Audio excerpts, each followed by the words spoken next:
So here's another problem. I can't use the nut to screw it down because it actually goes against the bearing, but into the seal.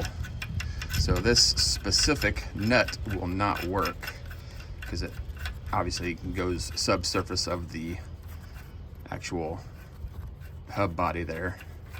So the only thing I can think of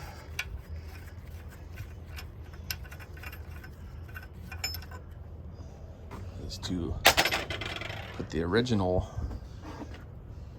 locking nut that goes in there and has this mating surface with this seal.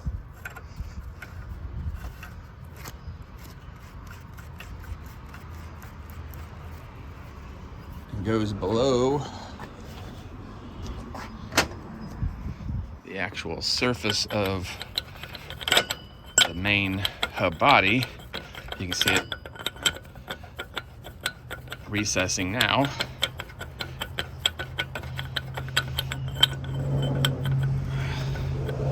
And then you do your, once you rebuild it with the bearings and stuff, you tighten it down and then do your spin and whatnot and get it set. The problem I see is the amount of threads remaining.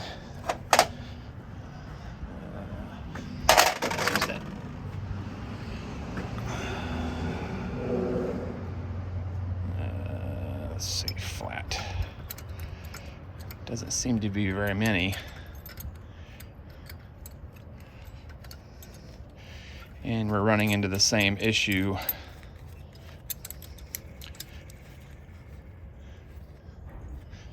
of not being able to put the Aisin on, because obviously this is flat and that protrudes. Now obviously the gears line up. I only have one hand, so I can't really get it to, there you go. But that's all you get. So can't install that. And can't put this cap on that because the cap is too small. So that won't work either.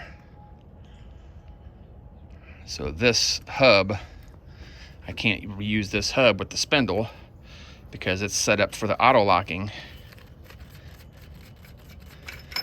hubs.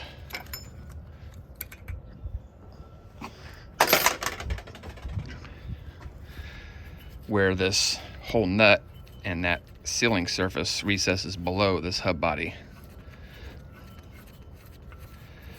So I would need not only a new spindle, but also a new hub body where the rotor mounts to, if that's what it's called. And then I don't even know if this axle is too long or too short to accommodate a new spindle with new hub body. So that's where we are.